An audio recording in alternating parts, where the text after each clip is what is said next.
ഇതിനൊക്കെ പോയി വന്നു.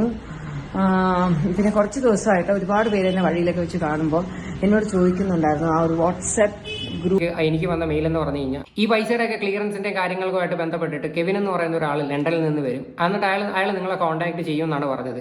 അങ്ങനെ പിറ്റേ ദിവസം ഈ ഒരാൾ ലണ്ടനിൽ നിന്ന് വന്നു എന്ന് പറഞ്ഞിട്ട് എന്റെ ഫോണിൽ വിളിച്ചു. ഇനി കൊച്ചിയിലെ ഡിജിറ്റൽ അറസ്റ്റ് തട്ടിപ്പിന് കൊടുവള്ളിയിൽ നമ്മുടെ ഡിജിറ്റൽ അറസ്റ്റ് വഴി 4 കോടി രൂപ തട്ടിപ്പ്. ഈ സംഭവം എന്താണെന്ന് വെച്ചാൽ അറിയാം, പണ്ട് ഈ നോർത്ത് ഇന്ത്യൻസ് കൂടുതൽ ആൾക്കാരെ വിളിച്ച് ഇങ്ങനെ ഓരോ കാര്യങ്ങളും പറഞ്ഞ് പണം തട്ടുന്ന പരിപാടി. ഈ അടുത്ത സമയത്തും ഭയങ്കര ചർച്ചയും കാര്യങ്ങളുമായിരുന്നു. ഇന്ന് രാവിലെ തന്നെ വാർത്തയ്ക്കകത്തുണ്ടായിരുന്നു 2 മലയാളികൾ അറസ്റ്റ് ചെയ്തിട്ടുണ്ടായിരുന്നു. എന്തായാലും നമുക്ക് ആ ന്യൂസിലോട്ടൊന്ന് പോവാം. വളരെ പ്രധാനപ്പെട്ട ഒരു വാർത്തയിലേക്ക്. ഡിജിറ്റൽ അറസ്റ്റിലൂടെ പണം തട്ടിയവർ കൊച്ചിയിൽ പിടിയിലായി. വെർച്വൽ അറസ്റ്റ് വഴി 4 കോടി രൂപ തട്ടിയെടുത്ത 2 പേരെയാണ് Kochi city cyber police arrest ചെയ്തത്. കോഴിക്കോട് സ്വദേശി മിഷാബ്, മലപ്പുറം സ്വദേശി മുഹമ്മദ് മുഹസിൽ എന്നിവരാണ് പിടിയിലായത്. വാർത്തയുടെ വിശദാംശങ്ങളുമായി ആജ്ഞ രവീന്ദ്രൻ ചേരുന്നു. ആജ്ഞ, മലയാളികൾ തന്നെയാണ് ഇപ്പോൾ പിടിയിലായിട്ടുള്ളത്. ഏത് കേസുമായി ബന്ധപ്പെട്ടാണ് ഇവരെ പിടികൂടിയിട്ടുള്ളത്? ഇത് സംഭവം എന്താണെന്ന് വെച്ചാൽ നമ്മുടെ ഫോണിലോട്ടൊരു കോൾ വരും, എന്നിട്ട് പറയും നമ്മുടെ നമ്പർ ഒരുപാട് മിസ്യൂസ് ചെയ്തിട്ടുണ്ട്, ആവശ്യമില്ലാത്ത കാര്യത്തിനൊക്കെ ഇത് ചെയ്തിട്ടുണ്ട്, പിന്നെ അത് മാത്രമല്ല പണമിടപാട് അത് ഇതെന്നൊക്കെ പറഞ്ഞിട്ട് ആവശ്യമില്ലാത്ത കാര്യങ്ങളൊക്കെ സംസാരിക്കുകയൊക്കെ ചെയ്യും. എന്നിട്ട് അവർ വീഡിയോ കോളിൽ വരാൻ പറയും. വീഡിയോ കോളിൽ വന്നു കഴിയുമ്പോൾ എന്താ, ഈ യൂണിഫോമിലും ഒക്കെ നിൽക്കുന്ന കുറേ മാമന്മാരുണ്ട്. ഈ അടുത്തൊരു ചെറുക്കന് തന്നെ നല്ലൊരു പണി കൊടുത്തത് സത്യം പറഞ്ഞാൽ. ഓക്കെ, ചില പാവങ്ങൾക്ക് ഇത് അറിയാൻ പറ്റാത്ത നോർത്തിലെ കുറേ പോലീസുകാരുടെയൊക്കെ വേഷങ്ങളും കാര്യങ്ങളൊക്കെ കണ്ടിട്ട് ഓക്കെ അവർ പറയുന്ന കൂട്ടത്തിൽ ചിലപ്പോൾ ലിങ്ക് ക്ലിക്ക് ചെയ്യുക, അല്ലെങ്കിൽ ഇന്ന നമ്പർ ഇത് ചെയ്യുക, അല്ലെങ്കിൽ അങ്ങനെ ചെയ്യുക, അല്ലെങ്കിൽ പണം തട്ടിയെടുക്കാൻ നോക്കും. ഈ പെട്ടെന്ന് സെറ്റിലാക്കാൻ വേണ്ടി, അല്ലെങ്കിൽ ഇത്ര രൂപ നിങ്ങൾ തന്നാൽ നമുക്കിത് നൈസായിട്ട് അങ്ങ് ഡീൽ ചെയ്യാം എന്നൊക്കെ സംസാരമൊക്കെ ചെയ്യും. ഇത് പക്കാ സ്കാമാണ്. ഞാൻ പറഞ്ഞില്ല, ഈ അടുത്തൊരു പയ്യൻ വന്നിട്ട് അവൻ നല്ല അടിപൊളി ഒരു പണി കൊടുക്കുന്നുണ്ട്. അതിന്റെ വീഡിയോ ഒക്കെ നമുക്ക് വെക്കാം. അതിനു മുമ്പ് നമുക്ക് ന്യൂസിലോട്ടൊന്നും കൂടെ ഒന്ന് പോയിട്ട് വരാം. അതായത് ഒക്ടോബറിൽ രജിസ്റ്റർ ചെയ്തൊരു കേസായിരുന്നു. 4 കോടിയോളം രൂപയാണ് ഇവർ പലരുമായി തട്ടിയെടുത്തതെന്നാണ് മനസ്സിലാക്കാൻ കഴിഞ്ഞത്. കാക്കനാട് സ്വദേശിനിയിൽ നിന്നുമാണ് ഈ പണം തട്ടിയെടുക്കുന്നത്. ഈ ഒക്ടോബറിൽ കൊച്ചി സിറ്റി സൈബർ പോലീസിൽ രജിസ്റ്റർ ചെയ്തിരുന്ന കേസിലാണ് ഇപ്പോൾ കോഴിക്കോട് സ്വദേശി മിഷാബ്, മലപ്പുറം സ്വദേശി മുഹമ്മദ് മുഹസിൽ എന്നിവർ പിടിയിലായിരുന്നത്. നിരന്തരം, അതായത് ഈ വെർച്വൽ അറസ്റ്റുമായി ബന്ധപ്പെട്ട് നിരന്തരം പരാതികൾ ഉന്നയിക്കുകയും നിരവധി, പ്രത്യേകിച്ചും ഡിജിറ്റൽ അവയർനെസ് ഇല്ലാത്ത ആളുകളെ ഇതുമായി ബന്ധപ്പെട്ട് കൊടുക്കുകയും ചെയ്യുന്ന ഒരു സാഹചര്യം വ്യാപകമായിരുന്നതിനെ തുടർന്നാണ് സൈബർ പോലീസ് ഇക്കാര്യത്തിൽ കൂടുതൽ നിരീക്ഷണം ഉണ്ടായിരുന്നത്. സൈബർ പോലീസിന്റെ നിരീക്ഷണത്തിലേക്ക് എനിക്ക് ഇന്ന് തന്നെ എനിക്കറിയാവുന്ന 3-4 പേർക്ക് റിസർവ് ബാങ്കിൽ നിന്നുമാണെന്ന് പറഞ്ഞ കോൾ വരുന്നുണ്ട്.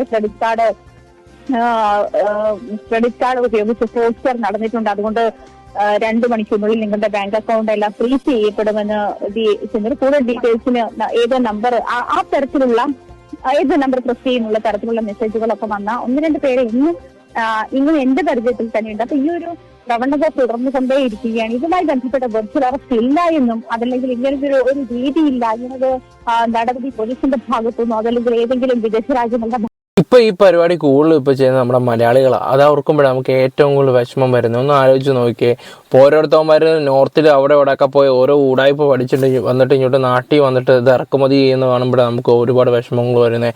ഇപ്പോൾ ഒരുപാട് പരിപാടികളുണ്ട്. ഇപ്പം ഇന്ന അക്കൗണ്ട് തുടങ്ങിയ 25,000 രൂപ ഇങ്ങോട്ട് തരും, അല്ലെങ്കിൽ 30,000 രൂപ ഇങ്ങോട്ട് തരും. ഏതൊക്കെ രീതിയിൽ മനുഷ്യനെ ഇത് ചെയ്യാമെന്നോ ആ രീതിയിലെല്ലാം അവന്മാർ ചെയ്യുന്നുണ്ട്. ദേവി ചെയ്തിട്ട് നിങ്ങൾ എടുത്തയാടല്ല, ഈ പഞ്ചായത്തിലാണെന്നും പറഞ്ഞ് ചിലവരൊക്കെ വിളിക്കുകയൊക്കെ ചെയ്യും. പഞ്ചായത്തിൽ നിന്നാണ്, നിങ്ങളുടെ ആധാർ കാർഡ് ഒന്ന് വരുമോ ഒന്നും പറഞ്ഞിട്ട് നമ്മൾ ചിലപ്പോൾ ഇന്ന ഫോൺ നമ്പറിലോട്ട് ഇട്ട് തന്നാൽ മതി, അല്ലെങ്കിൽ ഇന്ന നമ്പറിലോട്ട് ഞങ്ങളെ തിരിച്ച് വിളിച്ചാൽ മതി എന്നൊക്കെ പറയുകയൊക്കെ ചെയ്യും. ചിലവരെന്ന് പറഞ്ഞാൽ നമ്മളെ വിളിക്കും, നമുക്ക് തിരിച്ച് വിളിക്കാൻ പറ്റത്തില്ല, അപ്പോഴേ അങ്ങ് കട്ട് ചെയ്ത് വിട്ടേക്കണം. പ്രായം ചെന്ന ആൾക്കാരുണ്ടെങ്കിൽ പെട്ടുപോകും സത്യത്തിൽ. ഇനി കൊച്ചിയിലെ ഡിജിറ്റൽ അറസ്റ്റ് തട്ടിപ്പിന് കൊടുവള്ളിയിൽ യുവാക്കളെ റിക്രൂട്ട് ചെയ്തെന്ന് കണ്ടെത്തൽ. ഉത്തരേന്ത്യൻ തട്ടിപ്പ് സംഘത്തിനാണ് അക്കൗണ്ടുകൾ തുറക്കാനും പണം പിൻവലിക്കാനും ഇവർ സഹായം ചെയ്ത് നൽകിയത്. ഒരു അക്കൗണ്ട് സംഘടിപ്പിച്ചു കൊടുത്താൽ 25,000 രൂപ വരെ കിട്ടും. തട്ടിപ്പ് സംഘത്തിന് വേണ്ടി സൗത്ത് മലബാർ ഗ്രാമീൺ ബാങ്കിൽ അക്കൗണ്ടുകൾ തുറന്നു കൊടുത്തതായും പോലീസ് കണ്ടെത്തി. കൊച്ചിയിൽ നിന്ന് 4 കോടി തട്ടിയ കേസിൽ കൂടുതൽ ഒരു അക്കൗണ്ട് സെറ്റ് ചെയ്ത് കൊടുക്കുന്നതിന് 25,000 രൂപ കമ്മീഷൻ എന്ന് പറയുമ്പോൾ നിങ്ങൾ ആലോചിച്ച് നോക്കണം എത്ര കോടിയുടെ കള്ളക്കളി ഇവിടെ നടക്കുന്നതെന്ന്. ഇതുപോലെ തന്നെ നമ്മുടെ യൂട്യൂബർ വിവിക്ക് ഉണ്ടായ ഒരു അനുഭവം ഞാൻ ഇവിടെ വെച്ച് തരാം. മുന്നേ എനിക്കും ഇങ്ങനെ ഒരു അനുഭവം ഉണ്ടായിട്ടുണ്ടായിരുന്നു. അതായത് ഏകദേശം $15 മില്യൺ എനിക്ക് അടിച്ചു എന്നും പറഞ്ഞിട്ട് എനിക്കൊരു മെയിൽ വന്നിട്ടുണ്ടായിരുന്നു. അങ്ങനെ ആ മെയിലിന് ഞാൻ റെസ്പോണ്ട് ചെയ്തു. എൻ്റെ പേരും ഡീറ്റെയിൽസും എല്ലാം ഞാൻ അയച്ചു കൊടുത്തപ്പോഴത്തേക്ക് എനിക്ക് വന്ന മെയിൽ എന്ന് പറഞ്ഞു കഴിഞ്ഞാൽ ഈ പൈസയുടെ ഒക്കെ ക്ലിയറൻസിന്റെ കാര്യങ്ങളുമായിട്ട് ബന്ധപ്പെട്ടിട്ട് കെവിൻ എന്ന് പറയുന്ന ഒരാൾ ലണ്ടനിൽ നിന്ന് വരും. എന്നിട്ട് അയാൾ നിങ്ങളെ കോൺടാക്ട് ചെയ്യുമെന്നാണ് പറഞ്ഞത്. അങ്ങനെ പിറ്റേ ദിവസം ഈ ഒരാൾ ലണ്ടനിൽ നിന്ന് വന്നു എന്ന് പറഞ്ഞിട്ട് എൻ്റെ ഫോണിൽ വിളിച്ചിട്ടുണ്ടായിരുന്നു. വിളിച്ച സമയത്ത് പറഞ്ഞത് $15 മില്യൺ ഈ ഒരു പ്രായത്തിൽ നിങ്ങൾക്ക് കിട്ടി, ഇനി നിങ്ങൾ ഈ കാശും കൊണ്ട് എന്ത് ചെയ്യാൻ പോകുന്നു, എന്തായാലും വലിയൊരു കാര്യമാണ്, നിങ്ങൾക്ക് ഒരുപാട് കാര്യങ്ങൾ ഈ ഒരു കാശും കൊണ്ട് ചെയ്യാൻ പറ്റും എന്നൊക്കെ പറഞ്ഞു. അതിനുശേഷം പറഞ്ഞത് ഈ ഒരു പൈസ നിങ്ങൾക്ക് കിട്ടണമെങ്കിൽ നിങ്ങൾ ചെയ്യേണ്ടത് ഒരു 15,000 രൂപ നിങ്ങൾ ഇതിൻ്റെ ക്ലിയറൻസിനും ടാക്സിൻ്റെയും കാര്യങ്ങളൊക്കെ ക്ലിയർ ചെയ്യാൻ വേണ്ടിയിട്ട് 15,000 രൂപ നിങ്ങൾ എൻ്റെ അക്കൗണ്ടിലോട്ട് ഇടണം. എങ്കിൽ മാത്രമേ ഈ ഒരു പൈസ നിങ്ങൾക്ക് നിങ്ങളുടെ അക്കൗണ്ടിലോട്ട് കിട്ടത്തുള്ളൂ എന്ന്. അപ്പോഴേ മനസ്സിലായി സംഭവം ഉടായ്പാണ് എന്ന്. അതായത് നിങ്ങൾ ആലോചിക്കണം, ഇങ്ങനെ ഒരുപാട് ആൾക്കാരുടെ കയ്യിൽ നിന്ന് ഇതുപോലെ കാശുകൾ നഷ്ടപ്പെട്ടിട്ടുണ്ട്. കുറേ ആൾക്കാർ 1 ലക്ഷം 2 ലക്ഷം ഒക്കെ അയച്ചു കൊടുത്ത ഒരുപാട് ആൾക്കാരുണ്ട്. പക്ഷെ അതൊന്നും ഇവിടെ ന്യൂസോ കാര്യങ്ങളായിട്ടോ ഒന്നും വന്നിട്ടില്ല. അപ്പം ഞാൻ പറഞ്ഞതെന്ന് പറഞ്ഞു കഴിഞ്ഞാൽ ഏകദേശം $15 മില്യൺ അല്ലേ അടിച്ചത്. അതിൽ നിന്നൊരു 15,000 രൂപ എടുത്തിട്ട് ബാക്കി പൈസ അക്കൗണ്ട് ഇടാന്നുള്ള രീതിയിലാണ് ഞാൻ സംസാരിച്ചത്. പക്ഷെ ഓക്കെ, ഒന്ന് ആലോചിച്ച് നോക്കിയേ, $15,000 എന്നൊക്കെ പറയുമ്പം എന്തായാലും അദ്ദേഹം പറഞ്ഞു $15,000 നിങ്ങളുടെ കയ്യിൽ ഇരിപ്പുണ്ടല്ലോ, അതിൽ നിന്നൊരു 10,000 രൂപ നിങ്ങൾ എടുത്തിട്ട് ബാക്കി അയച്ചതാന്ന് പറഞ്ഞു. കറക്റ്റ് കാര്യങ്ങൾ പറഞ്ഞപ്പോഴത്തേക്ക് ഇതേ കിടക്കുന്നവരെ വിളിക്കാതെ അപ്പം തന്നെ നിങ്ങൾക്ക് തട്ടിപ്പും കാര്യങ്ങളൊക്കെ മനസ്സിലാക്കാൻ പറ്റുന്നൊരു കാര്യമാണ്. അതുപോലെ തന്നെ ഡിജിറ്റൽ റൈറ്റ്സിനെ കുറിച്ച് ഒരു അഷൻ കോഷൻ എന്ന് പറഞ്ഞൊരു പയ്യൻ കറക്റ്റ് വിവരങ്ങൾ പറയുന്നുണ്ട്. ഞാൻ അതൊന്നും ഇവിടെ വെച്ചുതരാം, അപ്പം നിങ്ങൾക്ക് കുറച്ചും കൂടെ കാര്യങ്ങൾ വ്യക്തമാവും. ആ ചെറുക്കൻ നല്ല തലയാട്ടോ. ഈ ട്രയലിൽ നിന്നുള്ള ഉദ്യോഗസ്ഥൻ വിളിക്കുന്നു.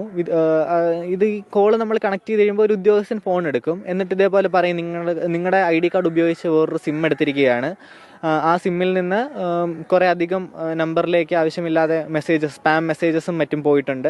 അതുകൊണ്ട് നിങ്ങൾ ചെയ്തിരിക്കുന്നത് വളരെയധികം തെറ്റാണെന്ന് പറയും. അപ്പം നമ്മൾ അല്ല തെറ്റ് ചെയ്തിരിക്കുന്നതെന്ന് പറയുമ്പോൾ അദ്ദേഹം പറയും, അങ്ങനെയാണെങ്കിൽ ഇത് സൈബർ ക്രൈമിലാണ് അറിയിക്കേണ്ടത്, ഞാൻ കുറച്ച് ഡീറ്റെയിൽസ് തരാമെന്ന് പറഞ്ഞാൽ FIR നമ്പറൊക്കെ തരും, ഒരു സിമ്മിൻ്റെ നമ്പറൊക്കെ തരും. എന്നിട്ട് പറയും ഞാൻ കോൾ ട്രാൻസ്ഫർ ചെയ്യാം, നിങ്ങൾ അവിടെ ബോധിപ്പിക്കാൻ പറയും. എന്നിട്ട് പുള്ളി തന്നെ കോൾ സൈബർ സെല്ലിലേക്ക് ട്രാൻസ്ഫർ ചെയ്യുന്നു എന്ന് പറയുന്നു. കോൾ സൈബർ സെല്ലിലേക്ക് ട്രാൻസ്ഫർ ആകുന്നു. നമുക്കറിയാം, വേറൊരു ആൾ ഫോൺ എടുക്കുന്നു, എടുത്തിട്ട് ഇതേപോലെ കാര്യങ്ങളൊക്കെ ചോദിക്കുന്നു. എന്നിട്ട് പറയും, നിങ്ങൾ പറഞ്ഞ മനസ്സിലായി, നിങ്ങൾ ഇന്നസെൻ്റ് ആണെന്ന് മനസ്സിലായി, അപ്പോൾ അതുകൊണ്ട് നിങ്ങളുടെ മൊഴി എടുക്കാൻ വേണ്ടി 2 മണിക്കൂറിൽ മുംബൈയിലേക്ക് എത്താൻ പറയും. ഇത് പറയുമ്പോൾ തന്നെ നമുക്ക് എന്തായാലും 2 മണിക്കൂറിന് മുംബൈയിൽ എത്താൻ പറ്റില്ല എന്ന് അവർക്കും അറിയാം, നമുക്കും അറിയാം. അവരുടെ ലക്ഷ്യം അത് തന്നെയാണ്. ഇത് പറഞ്ഞ് നമ്മളെ കൊണ്ട് ഓൺലൈനിൽ ഇവരെ ആയിട്ട് മീറ്റ് ചെയ്യിപ്പിക്കുക എന്നുള്ളത് പ്രിപ്പയർ ചെയ്താണ് അവരോട് ഇരിക്കുക. അപ്പം ഇവരിത് പറയുന്നു. അപ്പോൾ അവർ പറഞ്ഞു, അങ്ങനെയാണെങ്കിൽ നിങ്ങൾ ഓൺലൈനിൽ കയറിയിട്ട് നിങ്ങളുടെ മൊഴി തന്നാൽ മതി, കുഴപ്പമില്ല, അത് സ്വീകരിക്കാമെന്ന് പറയും. അങ്ങനെ ഓൺലൈനിൽ കയറുന്നു. ഓൺലൈനിൽ കയറുമ്പോൾ തന്നെ ഒരു പോലീസ് ഉദ്യോഗസ്ഥൻ യൂണിഫോമൊക്കെ ഇട്ട് തോളിൽ നക്ഷത്രങ്ങളൊക്കെ ആയിട്ട് അവിടെ ഇരിക്കുന്നതാണ് നമുക്ക് കാണാൻ പറ്റുക. പുള്ളി കയറുന്നതേ നമ്മുടെ അടുത്ത് പറയും, ഞാൻ സൈബർ ക്രൈമിൻ്റെ ഇൻസ്പെക്ടറാണെന്ന് പറഞ്ഞ് പുള്ളിയുടെ ID കാർഡൊക്കെ നമ്മളെ കാണിച്ചു തരും. ഗവൺമെൻറ് ID, ഒഫീഷ്യൽ ID പോലെ ഫോർജറി ചെയ്ത് വെച്ചിരിക്കുന്ന ഒരു ID കാർഡാണ്. ഒരു സാധാരണക്കാരനാണ് കയറുന്നതെന്നുണ്ടെങ്കിൽ അത് കാണുമ്പോൾ തന്നെ വിശ്വസിക്കും. അത്രയ്ക്കും സെറ്റപ്പാണ്. ഒരു നാടകത്തിൽ ഇരിക്കുന്ന എങ്ങനെയാണോ അതേ സെയിം പാവപ്പെട്ട വീട്ടിലെ ആൾക്കാരെ കൂടുതൽ ഇവരെ ടാർഗറ്റ് ചെയ്യുന്നത്. ഒന്ന് ആലോചിച്ച് നോക്കിയാൽ, ചില OTPകൾ വരുമ്പോൾ വിളിക്കും, അമ്മ ഇന്ന OTP വന്നു, അല്ലെങ്കിൽ പഞ്ചായത്ത്. കൂടുതലും പാവങ്ങളെ പറ്റിക്കുന്ന തൊഴിലുറപ്പിൻ്റെ കഥ പറഞ്ഞിട്ടാണ്. തൊഴിലുറപ്പിൽ നിന്ന് ഇന്ന് ഇത്ര രൂപ വരും, ഇന്ന് ബാങ്കിലോട്ട് വരും എന്നൊക്കെ പറഞ്ഞിട്ട് വിളിക്കുകയൊക്കെ ചെയ്യാം. അങ്ങനെ ഓരോ കള്ളങ്ങൾ. പിന്നെ ഫ്രണ്ട്സിൻ്റെ ലിങ്ക്സ് കാര്യങ്ങൾ ഒക്കെ ഇട്ട് അയച്ചു തരും. ചിലപ്പോൾ നമ്മൾ അറിയാതെ ക്ലിക്ക് ചെയ്യും. അപ്പോൾ ഇതിലൊക്കെ ചെന്ന് പെട്ടുപോകുന്ന സാധാരണപ്പെട്ട ആൾക്കാരാണ്. അപ്പോൾ അതുകൊണ്ട് അങ്ങനെയുള്ള കാര്യങ്ങളൊക്കെ ചെയ്യാതിരിക്കും. ഓക്കെ, ഇനി അടുത്ത പറയാൻ വന്നതെന്ന് വെച്ചാൽ സിന്ധു കൃഷ്ണ ഒരു സിനിമാ നടൻ്റെ വൈഫാണ്. നിങ്ങൾക്ക് അറിയാമായിരിക്കും, അത്യാവശ്യം യൂട്യൂബറും കാര്യങ്ങളും ഒക്കെയാണ്. അവർക്ക് യൂട്യൂബേഴ്സിന് ഭയങ്കര പുച്ഛമാണ് സത്യം പറഞ്ഞാൽ. റിയാക്ഷൻ വീഡിയോസ് ചെയ്യുന്നവരോട് ഭയങ്കര പുച്ഛമാണ് സത്യം പറഞ്ഞാൽ. ഓക്കെ, ഇതുപോലുള്ള കാര്യങ്ങളൊക്കെ നമ്മൾ പുറത്ത് കൊണ്ടുവരുന്നുണ്ട്, അവർക്കത് പുച്ഛമാണ്. എന്തായാലും ഓക്കെ, അവർക്കുണ്ടായ ഒരു അനുഭവം ഇവിടെ വെച്ച് തരാം.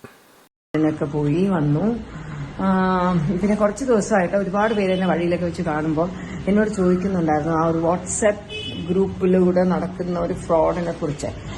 മെയിൻലി അത് എനിക്ക് എന്റെ പേരൊക്കെ വെച്ചിട്ട് ന്യൂസ് വന്നു. ഇന്നലത്തെയോ മെനിഞ്ഞാന്നത്തെയൊക്കെ ന്യൂസ് പേപ്പറിൽ ഒരു ആർട്ടിക്കിൾ ഉണ്ടായിരുന്നേ എന്റെ പേരൊക്കെ വെച്ചിട്ട്. എൻ്റെ സോഷ്യൽ മീഡിയയിലും പലരും അങ്ങനെയൊക്കെ ഷെയർ ഉണ്ടായിരുന്നു. അതെന്താ പറ്റിയെന്ന് വെച്ചാൽ ഒരു 4-5 ദിവസം കുറച്ച് ദിവസം മുമ്പായിരുന്നേ എന്റെ വാട്സാപ്പില് എനിക്ക് അമ്മൂന് വേണ്ടി ഏതോ കൊച്ചിയിലുള്ള ഏതോ ഒരു പെർഫ്യൂം കമ്പനിയുടെ ഏതോ ഒരാൾ പണ്ടൊരു കൊളാബിന് എന്നെ അപ്രോച്ച് ചെയ്ത ഒരാളുടെ വാട്സാപ്പിൽ നിന്ന് എനിക്ക് ഇങ്ങോട്ടൊരു മെസ്സേജ് വന്നു. Can you please resend that 6 digits code എന്തോ പറഞ്ഞിട്ട് സംതിങ്. അപ്പൊ ഞാൻ ഏതോ തിരക്ക് ചെയ്തോണ്ട് ഞാനങ്ങ് ശ്രദ്ധിച്ചില്ല. ഞാൻ വെച്ച് പുള്ളി വേറെ എന്തോ മെസ്സേജ് പിന്നെ റിപ്ലൈ ചെയ്തോ ഞാൻ വിട്ടു. പിന്നെ കുറെ കഴിഞ്ഞപ്പോ please can you send I send it once again എന്ന് പറയുന്നത്.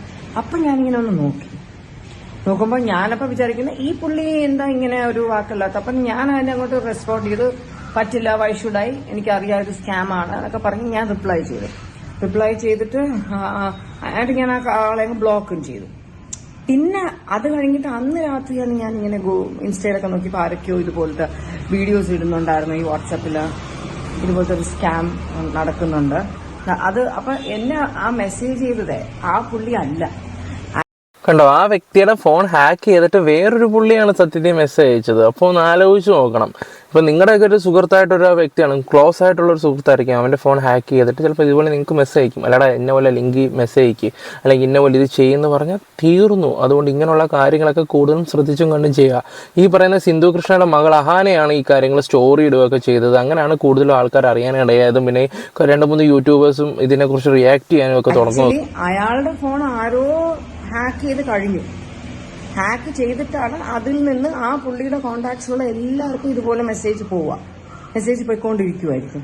അപ്പൊ അതിൽ നമ്മളെങ്ങാനും ഇതിൽ ക്ലിക്ക് ചെയ്തു എന്ന് വെച്ചോ, ക്ലിക്ക് ചെയ്ത് എനിക്ക് തോന്നുന്നു അതോടുകൂടി അവർക്ക് നമ്മുടെ ഒരു ഫോണിന്റെ കൺട്രോൾ എടുക്കാൻ പറ്റും.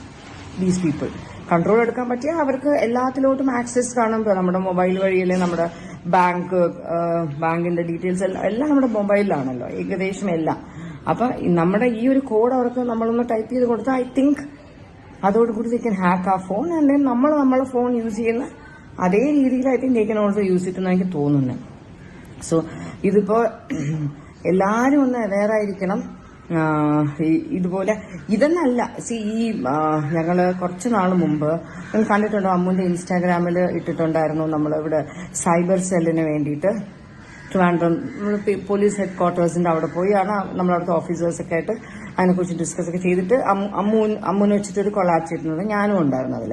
നമ്മൾ അവെയർ ആയിരിക്കണം സൈബർ തട്ടിപ്പിനെ കുറിച്ച്, എത്രത്തോളം അവെയർ ആയിരിക്കണം എന്ന് പറഞ്ഞിട്ടുള്ള ഒരു വീഡിയോ ഞങ്ങൾ ചെയ്തിട്ടുണ്ടായിരുന്നു. അപ്പൊ അതിനെക്കുറിച്ചുള്ള ഡിസ്കഷൻ ഞങ്ങൾ അവിടുത്തെ ഓഫീസേഴ്സുമായിട്ട് നടത്തിയ സമയത്ത് നമുക്ക് മനസ്സിലാക്കാൻ കഴിഞ്ഞത്